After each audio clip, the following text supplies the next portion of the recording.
Hello, everybody. I'm Phil Brandt, President and CEO of AIM Employers Association, and welcome to This Week at Work. Welcome to the only show about the workplace that offers you front row seats and a microphone, bringing you practical, timely, and accurate insights so that you can more effectively lead your organization.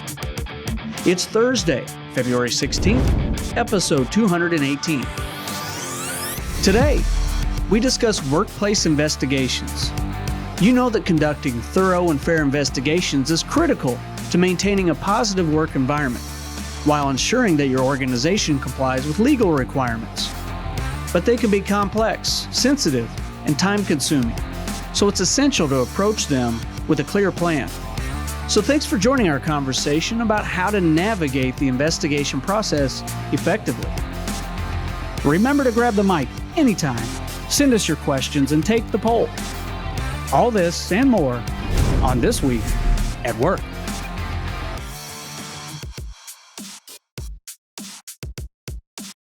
Oh, welcome back, everyone. It's been almost a week since our Wayfinder event. Burt and I'm still getting some amazing feedback from our attendees, those that both were online and in person.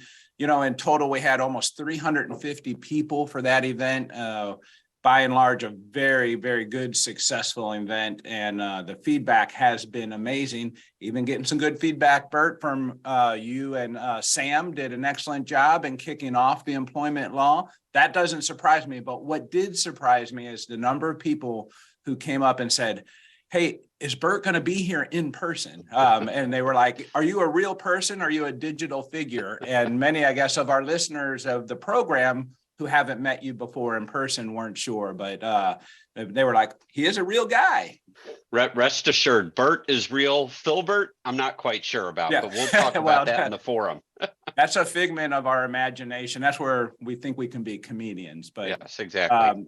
You know, Burt, I'm thankful for, you and Sam and Ogletree's commitment, not only to, this program and for the benefit of our listeners, many which are your clients, but also for everything that you do for the association, and hopefully our members feel comfortable reaching out to you, seeking guidance and help when they need it on a professional legal basis. So thank you once again for that. I appreciate it. Of course, you're certainly welcome. I always enjoy helping HR professionals understand the impact that the legal side has on their day-to-day activities. So here at the AIM office, we're now shifting all of our attention to the 9th annual leadership conference, which is always like our main event every year. We would normally have 550 people sold out event. We're more than halfway sold out. That event doesn't occur until the first week of May. We have some great lineup speakers. We have Donnie Campbell, who is a decorated combat fighter. He's already been a guest once on the morning briefing, and he will be a guest again coming up shortly. I don't know the exact date, but we're happy to have him come back. And he does a wonderful job breaking down the process that they use as combat fighters to eliminate errors. And I think we can all learn something from that for our workplace. And big headliner, the real live Ted Lasso. So for those of you that are familiar with the Apple TV program, Ted Lasso, we have the real Ted Lasso that the character was developed from joining us, and he will be live in person as well. And then one of my favorite people that I've gotten to know at AIM is Emily Martin. Emily is the COO at Guaranteed Electrical Company. She recently had taken her company and sold it to Guarantee. She is a third generation employee, family owned electrical contractor. What a great story she has as a female in really relatively a male-dominated industry of electrical contracting. And I can tell you, she is not somebody you want to tangle with, but also just a wonderful person and great leader. So in addition to that, we'll have 10 breakout sessions and five in the morning, 5 in the afternoon. It's easy to register. You just go to the AIM website and register online. If you want to do it the old-fashioned way, you can call us and we'll help you with that too. So no problems. All right, Burt, let's introduce our poll questions. Let's take the first one here. We got 3 poll questions today, all centering around investigations. Now, in part, the reason for that is Burt and I are going to do an investigation program next month in March, and this will give us some great insight as to how to design that program to address your needs specifically. So the first question is, what types of workplace investigations do you most commonly conduct? And you have a series of options there. The second question is, what is the most challenging aspect of conducting workplace investigations? And you have some options for answers as well. And then the third and final question is, how often do you provide training on how to report potential workplace issues that may require an investigation? So that gives you a real good variety of questions and answers. We'd love to have your feedback. You can chat with us online. That's always very important to us, and we love the interaction. Okay, Burt, are you ready for Lawyer on the Clock? Tick tock, Phil, I'm ready. Tick tock, 6 minutes. Let's kick it off. All right, it's time to look into what's trending in employment law. Lawyer, you're on the clock. All right, so thank you for that. So we're ready to talk about arbitration agreements today. Nick, I sent a couple slides over to you, and if you don't mind putting those up, that would be really helpful. The first I want to talk about today is something that was signed into law at the end of last year. Phil, we talked about this during the Wayfinder conference last week, and I just want to remind people about 2 pieces of legislation that were signed into law last year. And then there's a reason I'm talking about those today. And the first one is the FAIR Arbitration Act. And what that stands for is the Forced Arbitration Injustice Act that was signed into law on March 3rd, 2022. And that act amended the Federal Arbitration Act to make pre-dispute arbitration agreements for sexual harassment and sexual assault claims are invalid and unenforceable. Parties, of course, under that law remain free to mutually agree to arbitration after a claim has been asserted, but the new law specifically says that pre-arbitration or pre-dispute arbitration agreements for sexual harassment and sexual assault claims are invalid. Okay, and that's a new federal law. There was also a law. What is a pre-dispute arbitration agreement? I'm sorry, but I'm not sure I know what that means. Sure. And that's when you hire somebody and there is no dispute yet, and yet you have them sign an arbitration agreement saying that if there is ever a dispute regarding sexual harassment or sexual assault, you will arbitrate it. Okay. So it's pre-dispute. What this new law that was introduced last year says is that you may not get those in advance. If you have a claim of sexual harassment or sexual assault, the parties then are free to agree to arbitrate it, but you cannot get an agreement to arbitrate pre-dispute in those 2 areas. So said differently, the person who has the complaint will get the choice if they want to arbitrate or take another path. Correct. That is correct. Okay. All right.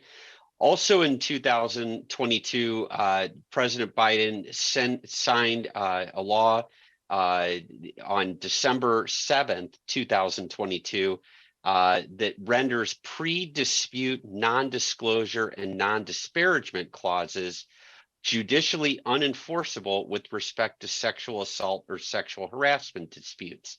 So again, pre-dispute, you can't have somebody enter into a confidentiality, non-disclosure, non-disparagement agreement regarding sexual harassment or sexual assault, very similar to the FAIR Act.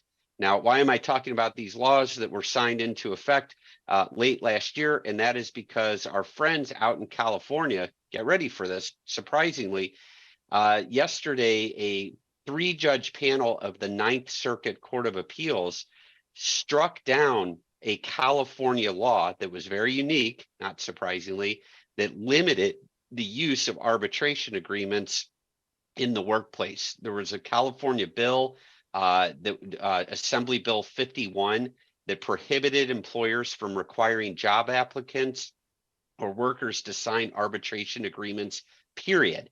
it wasn't just limited to pre-dispute agreements relating to sexual harassment, sex discrimination, and sexual assault. It was a law banning the use of arbitration agreements, period.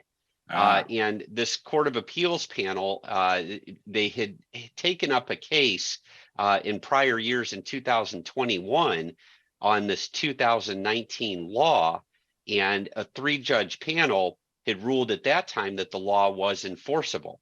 One of those judges decided to reconsider his opinion on that, and that judge was actually a Clinton appointee, and has now decided that these agreements are valid. It wiped out California's law banning arbitration agreements. And what happened is that the 3-judge panel, 2 of those 3 judges have now decided that the federal law, which is the FAA, not the Federal Aviation Administration, but the Federal Arbitration Act, preempts California's law in this respect. And so the federal law says that arbitration agreements are valid, subject to those amendments I just talked about that were passed and signed into law last year. But arbitration agreements are valid, and California cannot preempt federal law in that area. So a good decision for employers out there. Great information. Just two points of interest, maybe. So one, and Phil, real quickly, just so the viewers know, my 6 minutes on the clock does not include all the time that you take up asking me questions about this. Yeah, I'm asking questions on behalf of the listeners. They're saying, know you what are. The heck is he talking about? I'm trying to decipher the legal side of this, but no, you are exactly right. And what's most important is we get it right. Exactly. And I'm probably slower than our listeners. So when we say it like that, this isn't, when we think of arbitration, we often think, oh, well, I don't have a union, so we don't arbitrate. We don't do that. This doesn't necessarily pertain only to union workforces. Yeah, these arbitration processes that I'm referring to are outside the contracts, outside union agreements. These are just simply arbitration agreements where people agree that they will arbitrate their claims rather than litigate their claims. Arbitration, of course, is a private process, whereas litigation is a very public process.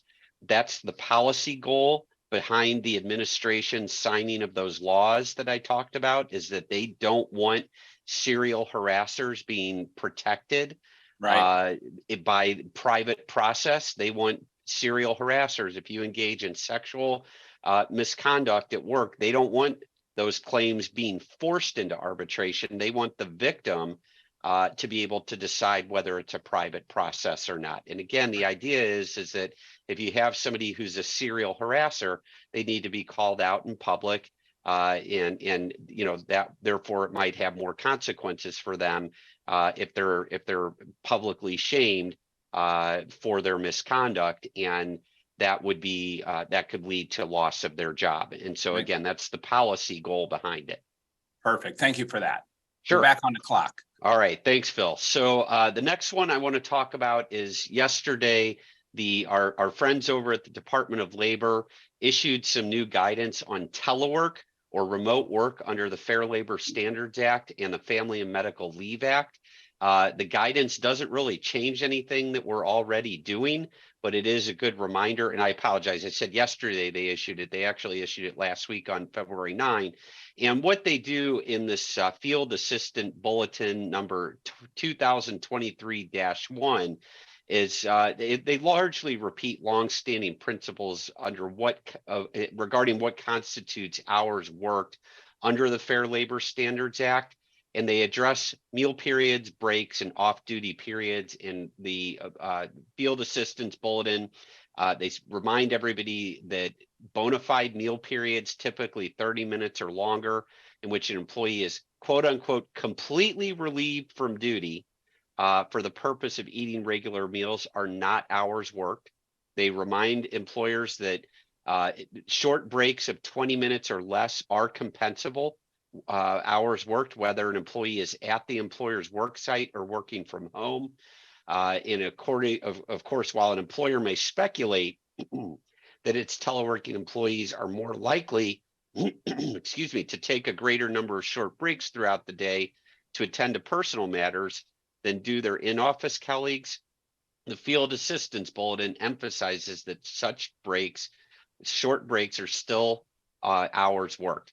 They then talk about that off-duty periods that are longer than 20 minutes may be excluded from hours worked under the FLSA if the employee, again, is completely relieved from duty and able to use the time effectively for their own purpose.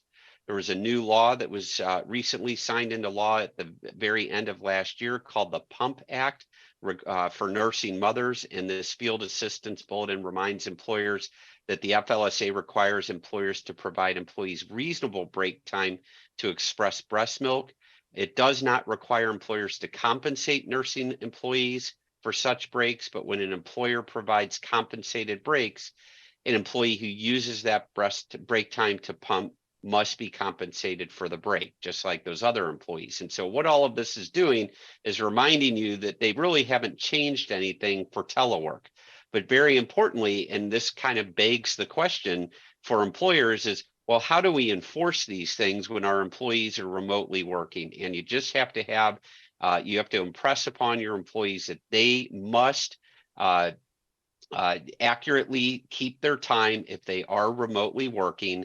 And, you know, to completely relieve them of duty, you may require them to log out of your computer system so that you actually have a record that shows that they were not logged in. And since they weren't logged in, they couldn't have or shouldn't have been working at the time.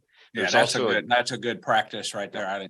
That is going to be really hard to comply with. And I can't imagine any of our members that are abusing that scenario, knowing our members pretty well. But I can imagine scenarios where that's not the case. I think about when we worked in person, you know, we used to have people take breaks while they watched the machinery, right? It's like, I'm going to take breaks while I'm operating the equipment. And that way I can observe it. And I think what this is saying is you can't do that, right? You got to be completely relieved. That is the standard, completely relieved of duty during during those break periods or the meal periods in order for them not to be compensable. And then so that's a big tip for your viewers, again, requiring the employees to log out of the company's computer system during their meal periods or their breaks of longer than 20 minutes. The other thing I would offer out there to you is that, you know, and we've talked about it before, is that it is a really good idea for employers to have their employees sign their timesheets or sign a statement saying that their timesheet, they declare under penalty of perjury that their timesheet accurately reflects all the hours they worked in the work week, or when they get their payroll check, that they sign a receipt for it saying that they declare under penalty of perjury that the payroll check properly compensates them for all hours they worked in the prior work week. It's not an end all and be all, but at least it gives an employer an argument if the employee ever follows up and tries to sue. So that's what I've got for you for Lawyer on the Clock today. Great job. Some difficult things to comply with, but definitely I think most intention is to comply. I don't know anyone that's really trying to abuse those scenarios, at least consciously on purpose. All right, Nick, let's move right up to Philbert's Forum. If you didn't join us at the Wayfinder event, you know that we're in a concert venue for this event. And we have a lot of fun with that, with music pumping into the system in advance, and we have fun with walk-up songs. So Nick, let's go into Philbert's Forum with some walk-up songs, please. You've just entered Philbert's Forum, where we peel the onion back and take a lighter look at the workplace. All right, so as we take a look at my walk-up song was a reflection of the 80s. I was an 80s kid growing up, and I really like this one. Let's hear it, Nick. Now, how can you not like that? That's just the Scorpions classic rhythm, good guitar intro, a little bit of drum beat. I mean, that'll get you going, but not nearly as clever as Burt's walk-up song. But here's some free advice I'm giving when it comes to deciding what to do for a living. Don't be a lawyer. Go be a lawyer. I like it, Burt. I have no idea where you found that one, but that's good. Is that something you listen to each day when you come to work? Absolutely. It's what gets me in my game mode when I go to work. Don't be a lawyer. All right. And then we got some other ones here that are fun for the HR professionals that maybe you can relate to. Let's hear this next one here, Nick. Give me all the work, work, work, work, work, work. It's me up there, work, work, work, work, work, work. You see me do my da, da, da, da, da, da. So me by that, work, work, work, work. Well, I'm glad you got the words there, because otherwise I wouldn't be able to understand what they're saying. But work, work, work, work, work, work, work. I think that is something all the HR professionals listen to the program today can relate to. What's the next one? Oh, that's a good one. You definitely feel the pressure. If you don't like heat, get out of the kitchen, but definitely a lot of pressure in the role in the jobs that we have. Got any other ones, Nick?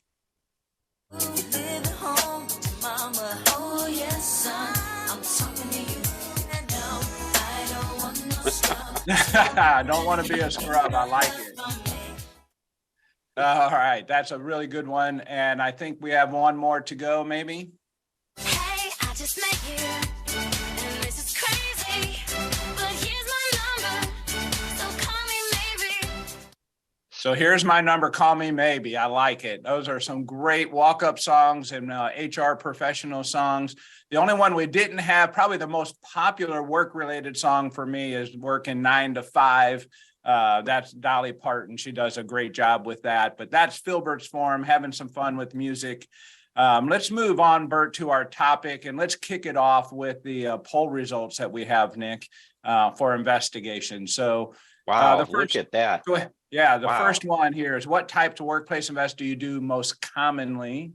And that is workplace personal relationships, almost double of everything else. Now, Phil, I'd say we need to flush that out a little bit. The question is workplace personal relationships, and I'm when I first saw that, I'm thinking employees who are engaged in personal relationships with one another, like employees dating. But now, as I read that, the question probably should have been workplace personal or interpersonal relationships, probably conflict between employees. Just as much or more than it is with employees just dating. I think I read that question or that response way too narrowly. I bet that most of our viewers out there are talking about personal interaction or interpersonal interaction between two employees. Yeah, that's a good point. When I was giving Nick some feedback on it, I was thinking about you, Dr. Love, and Yes. the love contracts and people having, interpersonal relationships with each other at work, that, maybe it's a supervisor and a subordinate, or, Yep. Someone in management, even if it's not a supervisor, and someone that's not in management, to where that can lead to claims of harassment and those types of issues. Yep. But I maybe think some that's too comments narrow. from our listeners would help with that. Yeah. Now, what's- interestingly, look at the harassment. We separated harassment and discrimination from each other, but you add those two together, and That's that a big one. becomes the most common area of investigation. So it looks like personal/interpersonal relationships, and then harassment and discrimination. Those categories together are what's occupying, well over 50%, close to 60% of our respondents' investigation time. So let's make that a highlight for our investigation training next month. And there'll be more information for that to come. But thank you for that feedback from our listening audience. We have another one here. What is the most common challenge aspect of conducting workplace investigation? By far and large, managing emotional and complex situations. Yep, that and interviewing witnesses. Will be prepared to talk about that. We'll also be prepared to talk about ensuring confidentiality. Once again, our friends over at the NLRB are wading into that area about workplace investigations being confidential and saying that you cannot require confidentiality during an investigation. That's what it looked like under the Obama years. During the Trump years, it shifted back to investigations could be required to be confidential. And now it looks like they're shifting back under the Biden NLRB to require disclosure there. And then, of course, we'll be prepared to talk about managing those emotional and complex situations. Yeah. You know, I'm always amazed, just before you click off of that one, you can leave it up, Nick, but I'm always amazed at how emotional and complex even the most simple investigation becomes. It's amazing the amount of emotion and distraction that it creates in a workplace on simple investigations, let alone when they become, highly emotional and complex. So yes, and I would ask Nick, make sure you send these poll results over to Phil and to me, so that when we do our investigation presentation, we can share these with the audience at that program as well. And Phil, maybe we'll even be able to get Poll Everywhere working correctly, and we can actually do it live at the program as well. Absolutely. And our listeners will be able to join us for an in-person or simulcast event. We'll be doing it in dual format, just like we did the Right to Weed program. All right. And then I think our last question here, let's see. One more, there we go, Nick. How often do you provide training on how to report potential workplace issues that may require an investigation? Regularly, at least once a year, and irregularly as needed and / requested, make up the very majority of these, I guess, almost 80%, a little bit more than that, 85%. I would say that 15.8% needs to talk to you and to me, Phil. Yeah. And then the 47.4% should probably consider revisiting that as well. If they have only Missouri or Indiana operations, that is still sufficient irregularly. But I would definitely suggest they do it at least once every couple years. But if you're an Illinois employer, or if you are a California employer, or a few other states out there, you are actually required to do this annually. Yeah. And I think it's important to do, right? And we have to create a culture, and particularly as it's difficult today with all the challenges of a workplace and social media and so forth. We want people feeling comfortable to come to us as the leaders and bringing things to our awareness, and let us decide what is appropriate to be investigated and what isn't. And we'd much rather err on that side of things versus, they're not talking to us. And the next thing we do is we get, a letter from an attorney asking to, take next steps. And therefore you got to call Burt, and you've seen how he manages his 6 minutes. And before long, he's ringing up the clock on your behalf, but he'll do a good job for you. I can promise you that. But those are some good results, and not too surprising. But when I think about those first 3 categories that make up the majority of what the workplace investigations are, we'll focus on those during our program in March. So that's some good information. I do want to just cover one thing, and then we're going to go here just as it relates to some of the things we're going to talk about during that program as it relates to workplace investigations, right? Things that we got to do, not in any particular order, but I did try to order these a little bit, and we'll be covering them in great detail during our program. But one is confidentiality. Can we be, can't we be? Burt just talked about the law. How do you manage that in the workplace? What can you tell your boss, can't tell your boss? Who has a right to know? Those types of things. Protecting the accuser or the alleged victim, if you will. That's always important to do if that's a necessary step in the investigation. Selecting an investigator is critical, and it often falls in the lap of the human resource professional. But what if the complaint is against human resources? Who in your workplace then is going to do that? Or what if human resources has a challenge with the people or the person they're investigating, and it's not really the right person? Can they be objective? And are they able to have the right temperament and so forth? then creating a plan with interview questions, locations, time, conducting the investigation, the who, what, where, when, how, why. Developing a conclusion is always one of the more interesting topics because, we're not necessarily trying to develop a conclusion based upon what we all think of when we think of legal processes, which is beyond a reasonable doubt.